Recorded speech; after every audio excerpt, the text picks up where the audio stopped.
ഇത് ഞാൻ കഴിഞ്ഞ ഞായറാഴ്ച ഉണ്ടാക്കിയ ആം, ഫ്രൈഡ് റൈസിൻ്റെ റെസിപ്പിയാണ്. വളരെ എളുപ്പം ഉണ്ടാക്കാം. ഇതുണ്ടാക്കാനായിട്ട് പ്രത്യേകിച്ച് വലിയ പണിയൊന്നും ഇല്ല.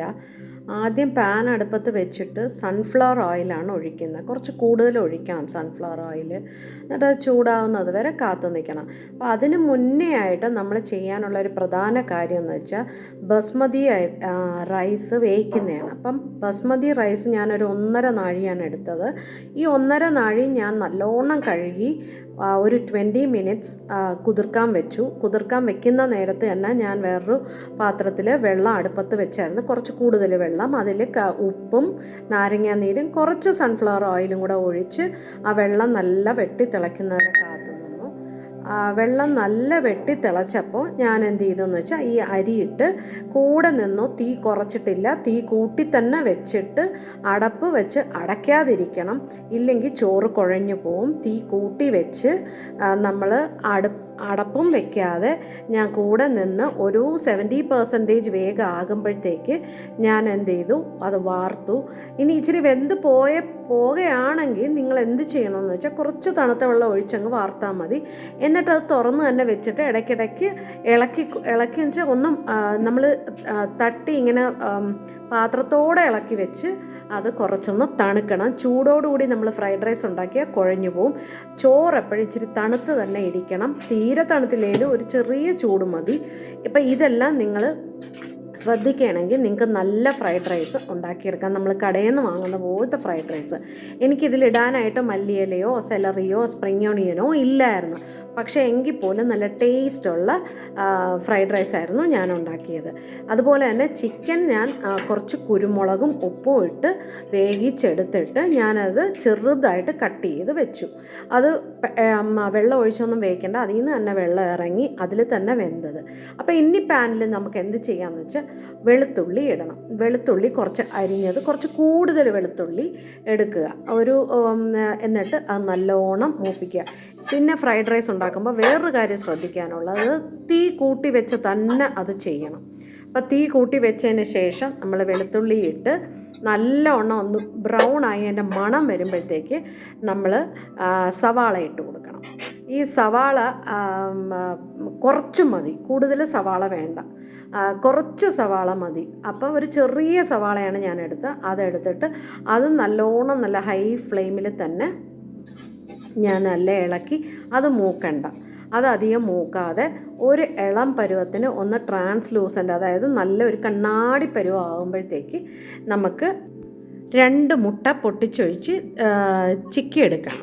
അപ്പോൾ ഈ 2 മുട്ട പൊട്ടിച്ചൊഴിച്ചിട്ട് ഒരുപാട് അത് മൂക്കാൻ വേണ്ടി കാത്തു നിൽക്കേണ്ട. പെട്ടെന്ന് തന്നെ തീ ഹൈ ഫ്ലെയിം ആകുമ്പോൾ പെട്ടെന്ന് തന്നെ നമുക്കത് ചിക്കി എടുക്കാൻ പറ്റും. അപ്പം മുട്ട പൊട്ടിച്ചൊഴിച്ച് നല്ലവണ്ണം ഇളക്കിക്കൊണ്ടിരുന്ന് അത് ഒരു 1/4 പരുവം ആകുമ്പോഴത്തേക്ക് കുറച്ച് ഉപ്പിട്ട് കൊടുക്കുക. അതിനുശേഷം ഉപ്പൊന്ന് പിടിച്ച് കഴിയുമ്പോൾ തന്നെ നമ്മൾ ബീൻസും ക്യാരറ്റും കൂടെ ഇട്ട് നല്ലോണം ഇളക്കണം. അതൊന്ന് മൂക്കുന്നത് വരെ കാത്തു നിൽക്കണേ.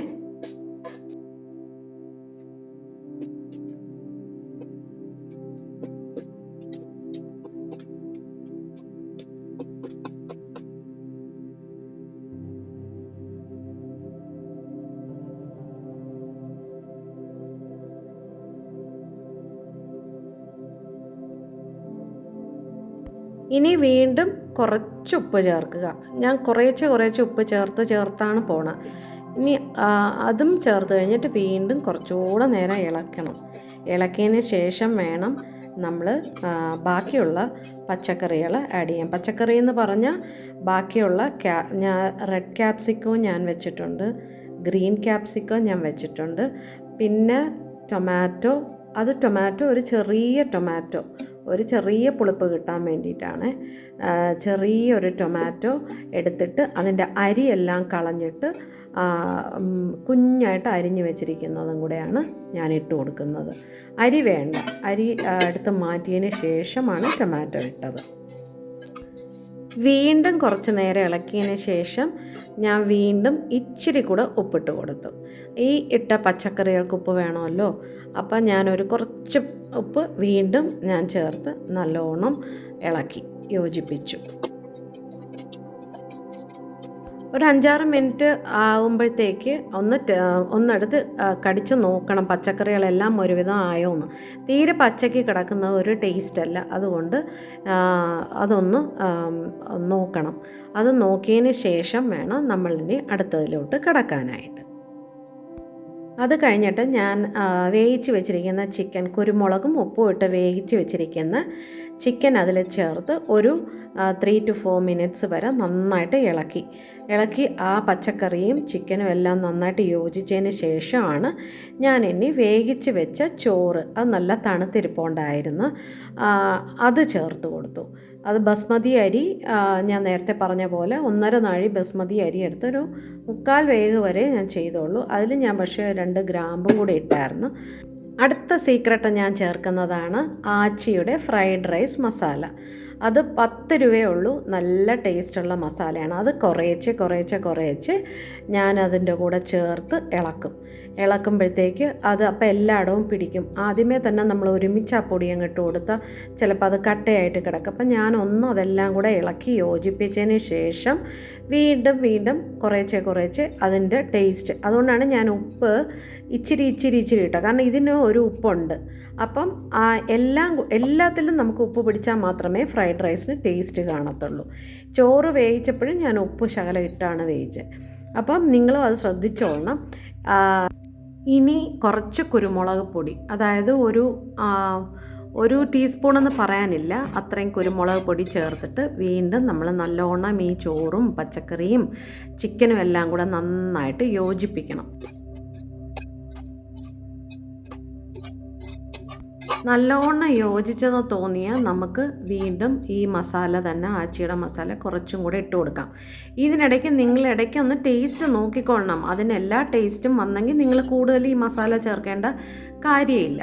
പക്ഷേ കുറച്ച് ടേസ്റ്റ് കുറവാണെങ്കിൽ നമ്മൾ കുറച്ചുകൂടെ മസാല ചേർത്ത് പോകണം. ഇതിലിപ്പം ഞാൻ കുറച്ചുകൂടെ ആച്ചി മസാല, ഫ്രൈഡ് റൈസ് മസാല ചേർത്തു, കാരണം ടേസ്റ്റ് കുറച്ച് കുറവായിരുന്നു. അപ്പം നമ്മൾ ഇത് മിക്സ് ചെയ്യാൻ തുടങ്ങുമ്പോഴേ കുറേശ്ശെ ഇട്ട് ടേസ്റ്റ് ചെയ്ത് അതിൻ്റെ പാകത്തിന് വേണം ചേർക്കാനായിട്ട്.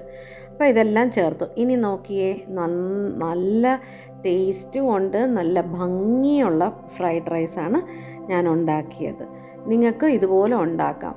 പക്ഷേ സെലറിയോ സ്പ്രിംഗ് ഓണിയനോ മല്ലിയിലയോ ഒക്കെ ഉണ്ടെങ്കിൽ കൂടുതൽ നന്നായിരിക്കും, കുറേ കൂടെ ടേസ്റ്റും ആയിരിക്കും. പക്ഷേ എൻ്റെ കയ്യിൽ അതൊന്നും ഇല്ലായിരുന്നുകൊണ്ട് മാത്രമാണ് ഞാൻ അതൊന്നും ചേർക്കാതിരുന്നത്. അപ്പം സത്യം പറഞ്ഞാൽ കടയിൽ നിന്ന് വാങ്ങിക്കുന്നതിനേക്കാൾ നല്ല ടേസ്റ്റുള്ള ഒരു ഫ്രൈഡ് റൈസ് നമുക്ക് വീട്ടിൽ തന്നെ ഉണ്ടാക്കിയെടുക്കാം. ഇതെല്ലാവരും ഉണ്ടാക്കി നോക്കിയിട്ട് ചിക്കൻ കറിയായിട്ട് കഴിക്കണേ.